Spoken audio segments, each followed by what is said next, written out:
Akibat perpanjangan masa PPKM dan sepinya para pengunjung, sejumlah toko di kawasan Malioboro, Yogyakarta dijual oleh pemiliknya. Tercatat ada 10 toko di kawasan Malioboro yang dijual oleh pemiliknya karena sudah tidak mampu lagi bertahan untuk menyelamatkan bisnisnya. Selama pandemi berlangsung, pendapatan pedagang yang berada di kawasan ini memang sangat menurun drastis. Kondisi pedagang semakin sulit sejak penerapan pemberlakuan pembatasan kegiatan masyarakat yang sudah berjalan hampir sebulan lamanya. Kawasan jalan di Malioboro dalam beberapa pekan terakhir bahkan nyaris lumpuh total karena minimnya aktivitas transaksi ekonomi.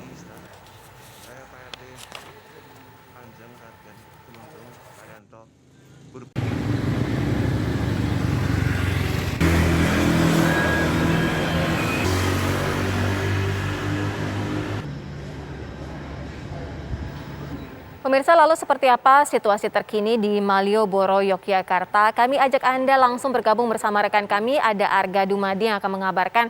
Arga, bagaimana dengan saat ini di sana? Apakah saat ini juga kalau kita lihat masih sangat sepi ya di sana ya?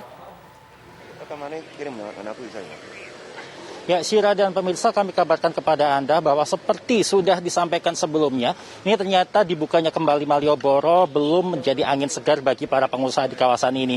Karena terbukti setidaknya terdapat 10 toko di kompleks Malioboro ini yang justru dijual oleh para pemiliknya. Dan untuk mengetahui tentang hal ini lebih lanjut, saya akan mengajak Anda untuk berbincang-bincang dengan para pengurus dari Perkumpulan Pengusaha Malioboro Ahmad Yani Yogyakarta. Salah satunya ini sudah ada Pak Karyanto. Selamat sore, Pak. Ya, Pak, bisa disampaikan kepada kami, Pak, ini 10 toko yang ada di kawasan Malioboro, Yogyakarta ini, toko apa saja dan sebenarnya apa ini yang betul-betul membuat mereka akhirnya memutuskan untuk menjual tokonya, Pak?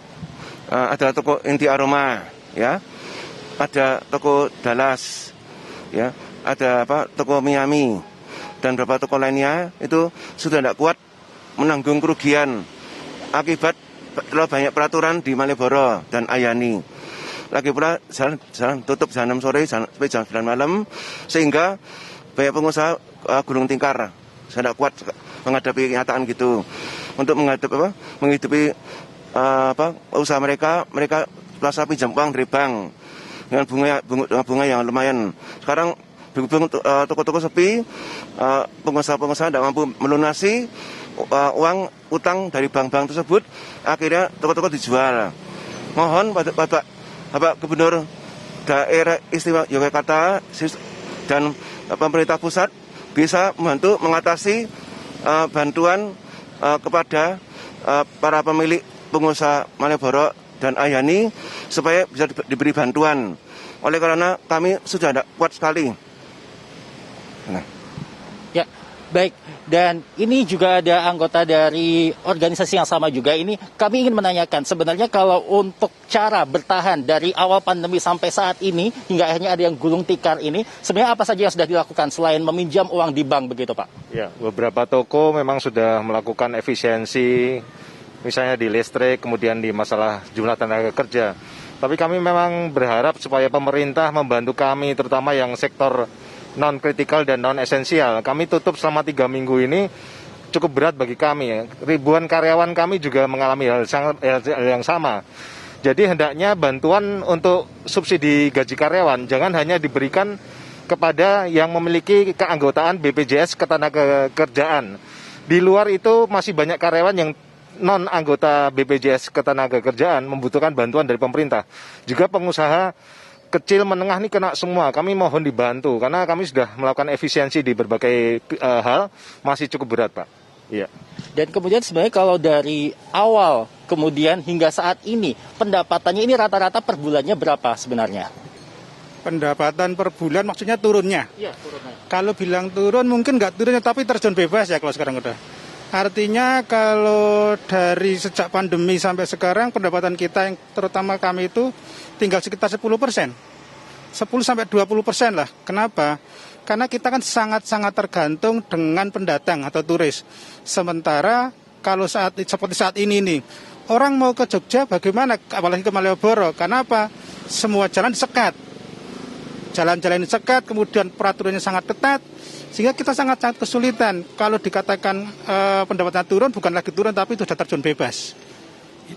Dan untuk yang masih bertahan, ini dengan situasi yang ada saat ini, bila tidak ada perubahan, ini kira-kira bisa bertahan sampai berapa bulan ke depan, Pak? Wah, itu tergantung dari masing-masing tokonya ya, karena kan ada yang masih mungkin punya tabungan, tapi mungkin ada yang banyak tidak punya tabungan, ada yang tokonya sendiri, tapi ada yang menyewa. Kalau yang menyewa itu tinggal tunggu, mungkin kalau mereka sifatnya udah habis ya tutup. Kenapa? Ya kalau kita nombok terus kan nggak kuat. Terlebih ya seperti saat ini, seperti kemarin. Karyawan kami udah nanya, Pak kapan buka? Kapan buka? Kita nggak bisa menentukan. Kalau misalnya masih tetap level 4, ya berarti kan kita nggak bisa buka. Baru kali ini ada pedagang, kemarin masih kosong, melompong. Saya 25 tahun di Malioboro, ya inilah sejarah mungkin yang harus kita alami. Memang kita sadar bahwasanya ini pandemi ya, artinya semua orang mengalami. Tetapi menjadi lebih berat lagi ketika peraturannya sangat-sangat ketat. Jadi kalau ditanya kira-kira bertahan berapa lama lagi, kita juga belum tahu pandemi mau sampai kapan. Saya kira tergantung kalau mereka yang tokonya sendiri mungkin daripada tidak dibuka, tetap dibuka. Tapi bagi mereka yang mungkin tokonya kontrak, lebih baik tutup daripada tombok terus-menerus. Tapi sebenarnya kalau dari para pengusaha di kawasan Malioboro sendiri ini, apakah yakin bisa mematuhi protokol kesehatan begitu Pak, selama tokonya ini masih bisa dibuka begitu? Kalau kami sangat yakin. Kenapa kami sangat yakin? Karena apa? Karena kita kan punya paguyuban, punya perkumpulan satu. Kemudian toko kita kan tidak padat-padat amat. Dan selama ini juga sudah bahwasanya toko-toko punya hand sanitizer untuk masuk, menjaga jarak itu sudah semua. Apalagi jauh-jauh bulan kami semua sudah divaksin. Ya, jadi semua karyawan atau yang berkehidupan di Malioboro ini khususnya dan Ahmad Yani pada umumnya itu semua dari vaksin pada bulan Maret. Artinya kalau mereka datang ke Jogja sebenarnya aman karena kami semua dari vaksin. Dan ini kan Malioboro sudah dibuka lagi sejak tanggal 26 kemarin gitu, dan ini sudah hari kesekian. Apakah sudah ada perubahan Pak? Sama sekali belum ada perubahan. Kenapa? Karena saya sendiri tadi mau ke sini yang rumahnya Jogja masih bingung harus lewat mana. Oke, dibuka secara keputusannya. Tapi kalau tidak ada pendatang, ya kan? Yang penting kan pendatangnya, itu pembelinya. Jadi sudah ada perubahan, belum ada perubahan sama sekali. Baik, terima kasih banyak Pak atas informasinya dan juga pendapatnya. Ya, Syira dan pemirsa, itu tadi yang bisa kami kabarkan atau sampaikan dari Yogyakarta. Kembali ke Jakarta. Arga Dumadi, informasi langsung dari kawasan Malioboro, Yogyakarta.